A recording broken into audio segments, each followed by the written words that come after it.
বাংলাদেশের মধ্যে মাদারীপুর হচ্ছে সেই জেলা যেই জেলায় সরস্বতী পূজাটা খুব ধুমধাম করে পালন করে। অন্য কোনো জেলায় এত ধুমধাম করে সরস্বতী পূজাটা আয়োজন করে আমি করেছে কিনা আমি সেটা জানি না।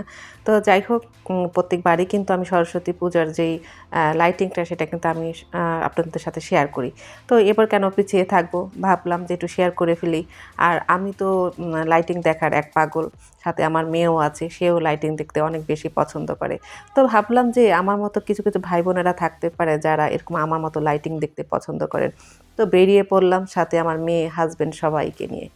তো ১ম যেই এলাকায় আমরা এসেছি সেটা হচ্ছে মেইন রোড দাসবাড়ি। তো মেইন রোড দাসবাড়ির যেই ডেকোরেশনটা সেটা আমি দেখিয়ে দিচ্ছি। তবে মনটা কিন্তু অনেক খারাপ। লাইসার বাবা এমন একটা রিক্সা নিয়েছে যে রিক্সার কারণে কিন্তু অনেক কিছুই দেখাতে পারছি না। তবে এরপর যে কাণ্ডটা ঘটবে সেটাও আমি বলে দিব। খুব হাসির একটা কাণ্ড। তো যাই হোক আমি কিন্তু দাসবাড়ির সামনে দিয়ে যাচ্ছি। এই হচ্ছে তাদের গেট। এবার গেটটা কিন্তু অনেক বড় করেছে। জানি না আমার কাছে কেন মনে হচ্ছে তুলনামূলক এবার গেটটা অনেক বেশি বড় হয়েছে। তো দাসবাড়ির কিছু দূর আগেই কিন্তু আমার বোনের বাড়িটা। তো যাই হোক আমি একটু পরপরই মানে একটু পরে কিন্তু আমার বোনের বাড়ির সামনে দিয়েই কিন্তু যাবো। আমার বোন আমাকে আর দেখতে পাবে না।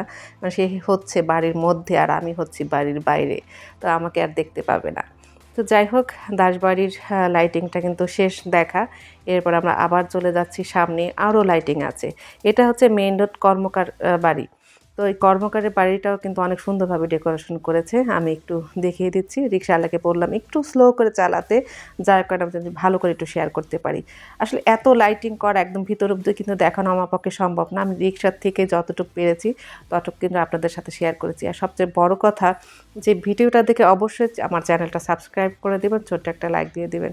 এত কষ্ট করে একটা ভিডিওর জন্য যদি একটা ছোট লাইক না পাই, বোঝেন কতটা কষ্ট লাগে মনের মধ্যে। এরপর যেখানে চলে আসছি এটার কথা তো বলাই যাবে না। আমার দেখা সবচাইতে বেস্ট ডেকোরেশন হচ্ছে এইটা। এত ভালো লেগেছে।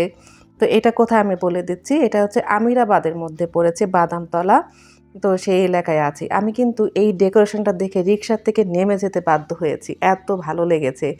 তো আমি কিন্তু দেখেন এই যে ছাতাটা, এই ছাতার ডেকোরেশনটা যে এভাবে করা যায় এর আগে জানতাম না। খুবই ভালো লেগেছে।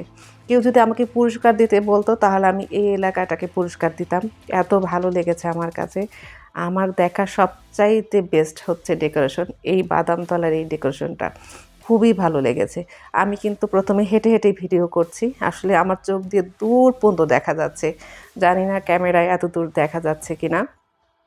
তো হেঁটে, হেঁটে কিন্তু অনেকটাই দূর আমি হেঁটে, হেঁটে ভিডিও করেছি। তারপর হচ্ছে কি রিকশায় উঠে রিকশায় দাঁড়িয়ে আমি ভিডিও করেছি। যাতে করে আমার সামনে কোনো রিকশার ছাউনি বা রিকশার চাল টাইপের কিছু না থাকে। তো আমি নিজে কিন্তু হাসছি আর ভিডিও করছি। জানি না কে, কে আমাকে দেখে হেসেছে। রিকশায় দাঁড়িয়ে, দাঁড়িয়ে বা ছোট বাচ্চাদের মতো ভিডিও করেই যাচ্ছি, করেই যাচ্ছি। তো আমার মেয়েও কিন্তু হাসছে আমার পাগলামি দেখে। তো সবচাইতে বড় কথা আমার মেয়েটা কিন্তু অনেক বেশি খুশি হয়েছে এই লাইটিংগুলো দেখে। আর আমি তো আছি আরেক বাচ্চা। কারণ আমার কাছে যেমন ভালো লাগে আমার মেয়ের কাছে ঠিক তেমনই ভালো লাগে। তো গেটগুলা কিন্তু অনেক সুন্দর করেছে। গেটগুলো দেখতে, দেখতে, দেখতে, দেখতে যাচ্ছি। খুবই সুন্দর। এখন অব্দিও কিন্তু আমরা পুরান বাজারের মধ্যেই আছি। সবাই মাধবপুর পুরান বাজারটা চেনেন। সেই এলাকার মধ্যে দিয়েই কিন্তু আছি। আর সবচাইতে সুন্দর কালার আমার কাছে নীল কালারটা। নীল সাদা মিলিয়ে যে কালারটা লাইটগুলো লাগিয়েছে সেইগুলো আমার কাছে বেশি ভালো লাগে অন্য কালারের থেকে। তবে একেকজনের পছন্দ একেক রকম হতেই পারে।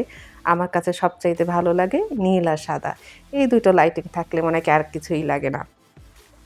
এরপরে আমি চলে আসছি কালীবাড়ি মন্দির। তার সেই লাইটিংটা দেখতে। তার সামনে দিয়েই কিন্তু আমি যাচ্ছি।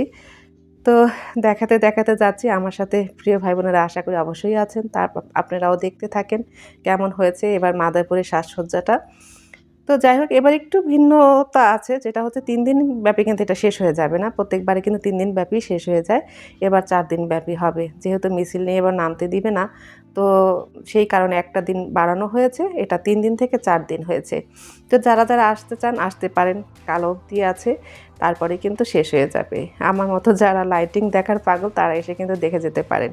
অনেক সুন্দর হয়েছে এবার সাজানোটা। শুধু আমি একা না, অনেক মানুষই কিন্তু ঘুরতে বের হয়েছে। কেউ হেঁটে যাচ্ছে, কেউ রিক্সায় যাচ্ছে, কেউ অটোতে যাচ্ছে। যাই হোক দেখা শেষ। এবার কিন্তু বাড়ি যাব না। এই যে সে যে মনির ভাইয়ের চা, ভাইরাল চা, সেই চাটা খেয়েই কিন্তু বাড়ি যাব। তো আজ তো একা না, আজ আমার সাথে মেয়ে আছে এবং মেয়ের বাবা আছে। আমরা ৩ জন মিলেই কিন্তু চাটা খাবো। মেয়ে তো সেরকম অতটা খেতে পারে না, সামান্য একটু খাবে আমার কাছ থেকে। তারপর মেয়ের বাবা আছে, আমরা ৩ জন মিলে খেয়ে দিয়ে বাড়ি চলে যাব।